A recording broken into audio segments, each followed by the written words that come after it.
មុនពេលមកស្រឡាញ់គេតើបងស្រឡាញ់អ្នកណាពេលដែលបងឯងក៏អ្នកណានៅប៉ាបងនឹកឃើញពីនោះផងនៅពេលដែលបងសម្រេចចិត្តថាជ្រើសអ្នកថ្មីយើងស្រឡាញ់គ្នាយូរហើយមិនដេញបន្តទៀតមិនមកទុំអត់តែក៏យើងសម្រេចចិត្តជាថ្មីមុននឹងបងនិយាយថាចង់បែកគ្នា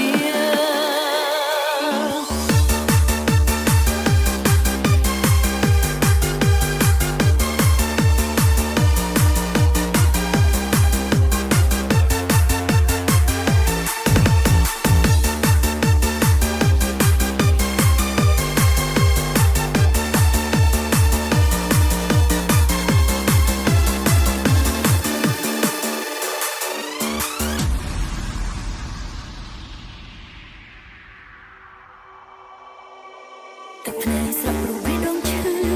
ពេលស្ដាប់ឮពីបងសំបានជាពាក្យមួយឃ្លាដ៏ចំឡាយសុំប្រកាសថាធ្វើមិនបានពួកយើងស្រឡាញ់គ្នាយូរហើយហេតុមិនដេចឡើយបងតមិនបានគិតអ្វីស្រដីមកក៏លយ៉ា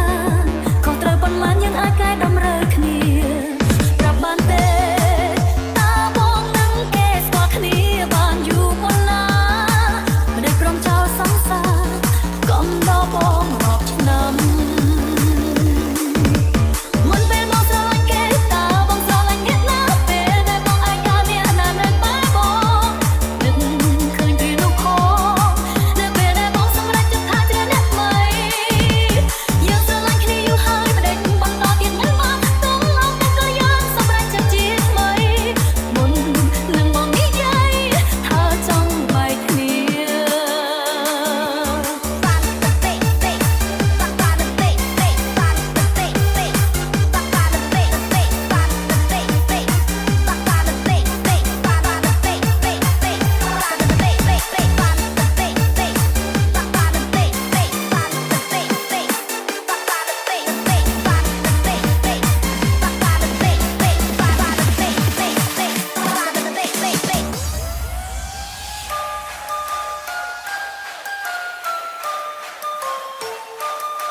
បងនឹងមិនបំភ្លេចគ្រប់អនុស្សាវរីយ៍ទាំងអស់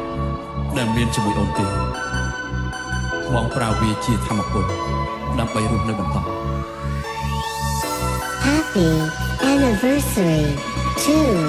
Fee Jessie Rudd.